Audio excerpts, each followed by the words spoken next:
with Amir Adnani, and he is the chairman of Gold Mining, and I'm very fortunate to actually have him talk about my pleasure.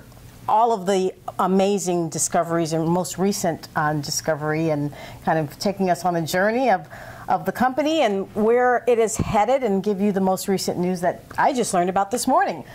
Yeah, it's well, maybe I'll start with kind of our strategy and where we started and where we're heading. The strategy for gold mining has to do with recognizing that the commodity business is a very cyclical business. In the last 15 years, just in the last 15 years, we probably have seen 3 bear markets and 3 bull markets for the gold sector. And the valuations for mining projects or gold projects tend to do extremes, either on the bearish side or on the bullish side. And our concept really was back in 2012 when we formed the company, seeing that the market was starting to get soft. We were going into bear market territory for gold. I never thought that it would last this long. I actually was at a conference recently, a gold conference, and the top experts said that this is one of the longest bear markets in gold that we've had, maybe not ever, but in a very long time, multi-decade type of situation. And so our whole focus has been in making bear market acquisitions of gold projects. And when you look at gold projects, here's your spectrum. On one end of the spectrum, you have operating mines, and on this end, you have a geologist with a dream. In the middle is where you have projects that have been drilled, a gold resource, a quantity of the gold as a resource in the ground has been identified, but it's not producing yet. That's been our focus, because our view and thinking has also been about recognizing that the gold mining sector is running out of resources and reserves. So the thing that we want to really try to consolidate and control during a bear market are those projects that have been drilled out, there is a known resource, you're not taking on high risk, hoping to find something, but you're also not laden with overhead and cost and operations, which could be difficult to have, especially in a bear market environment.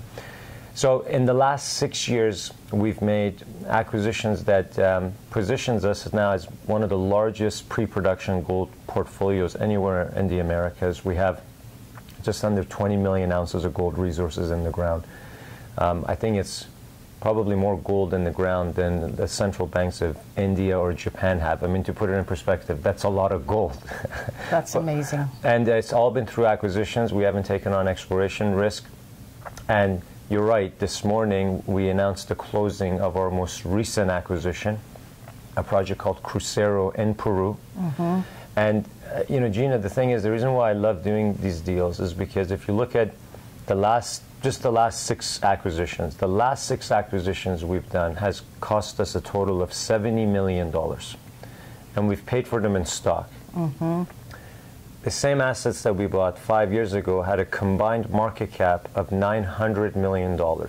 Amazing. Why? Because the gold price was at $1,500. These assets were worth $900 million. Gold price is $1,200 or $1,300. You can buy them for $70 million. Does gold change? No, it's the same gold in the ground. Yep. So it's about taking advantage of that cyclicality. Yep. Yep. No, I always find it. I'm not like I've learned so much about natural resources and mining from people like yourself. And in the real estate world, we kind of call it value added. Like we find an asset that's discounted, right, and your methodology is pretty much equivalent to that. You know, finding an asset that's kind of ugly, and then it has a lot of value, and you're able to reap the rewards of that upside. You're absolutely right, and there's actually a really great correlation to real estate. In fact, we have shareholders who say to me, you know, I really understand what you're doing because I'm in real estate and we do the same thing in real estate. You know, like for example, our Cachoeira project. So we acquired our first project that we acquired in 2012 called Cachoeira. We acquired it because the company that had it needed to develop better community relations with some artisanal miners who were there. So they were willing to sell it, and for us it was like, what do you call it in real estate when you buy something and fix it up, I guess? Yeah, value added. Value added. So we bought it, and you know, we spent about $3.6 million. We did all the work, we did engineering studies, we did permitting. It took a couple of years, maybe 3 years, and what was basically an exploration concession in Brazil, we were able to turn into a mining concession, solve the various issues, and had a project with a new resource report and did those value adds. And we're able to really sort of say, you know what, this is how you create value. You buy at a depressed point in the market, but then you also do the value adds to enhance the proposition for when the project is to be developed in an upcycle. Yeah, and so I always kind of use that as my guide in my head as to how to figure out what you're doing, and that's what makes me really excited to know you and get to know the company and all of the companies that you own and you lead. And so I'm just grateful that I've been able to have that insight.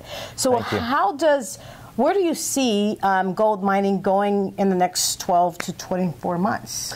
Well, basically, it's almost like if you buy a brand new iPhone or something, it comes with an instruction manual. I can give you an instruction manual to how we operate this company.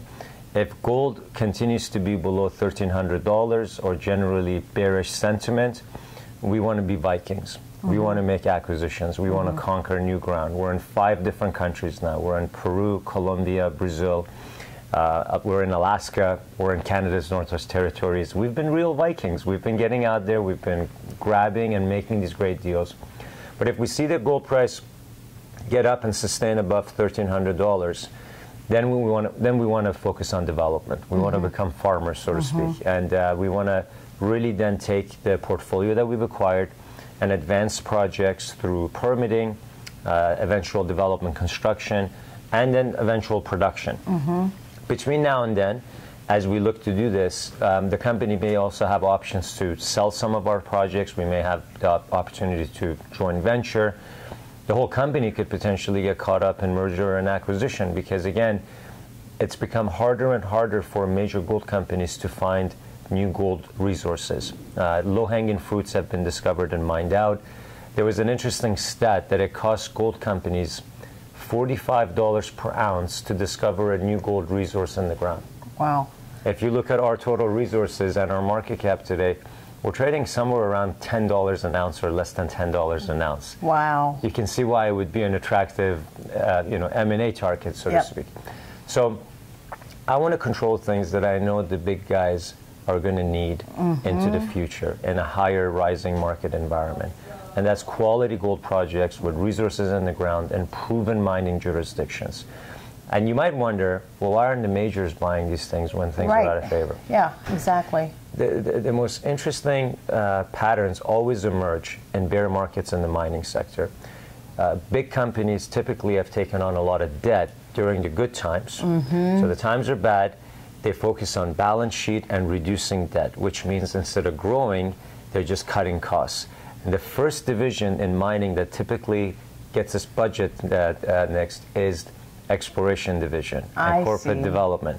So it's a classic sort of pattern we see in all the bear markets in the resource business is the majors are very focused on balance sheet, improving their balance sheet, reducing debt, and not being as aggressive when it comes to corporate development. That's where juniors and more entrepreneurial, nimble companies can really come in and do some great work and do some good damage. Discover new deposits, they will eventually kind of go out of business from selling whatever they have in. You're absolutely right. How it works? The way people need to look at mining is, in a way, it's like running a grocery store or a convenience store. You can't run a convenience store without products on the shelves. Right. What are people going to buy? Right. A resource in the ground is like products on the shelf. This is what the miners are producing from and selling.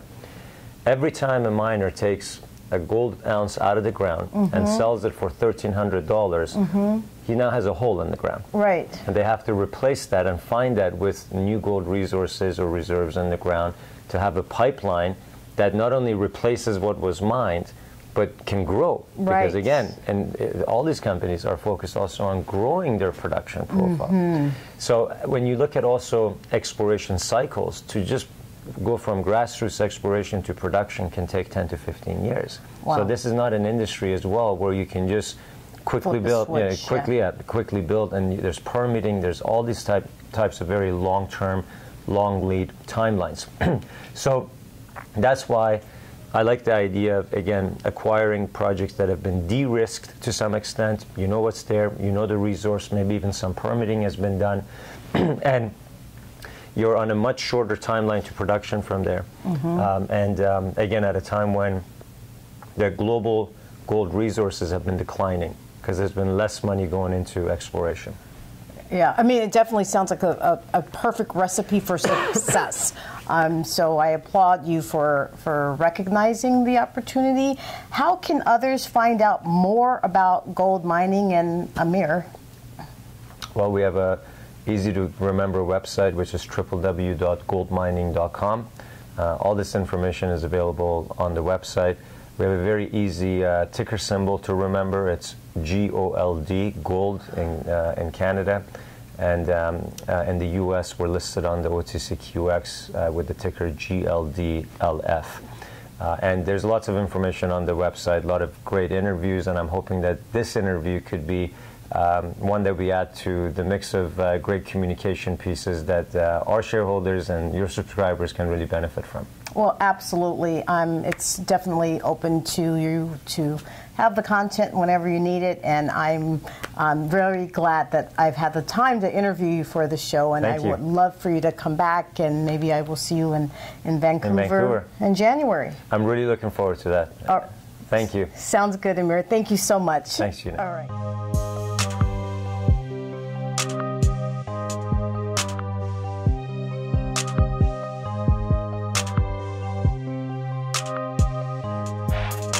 I knew what I needed, so I went out and got it. Started stacking up assets, now I'm bringing in profits. I knew what I needed, so I went out and got it. Started stacking up assets, now I'm bringing in profits.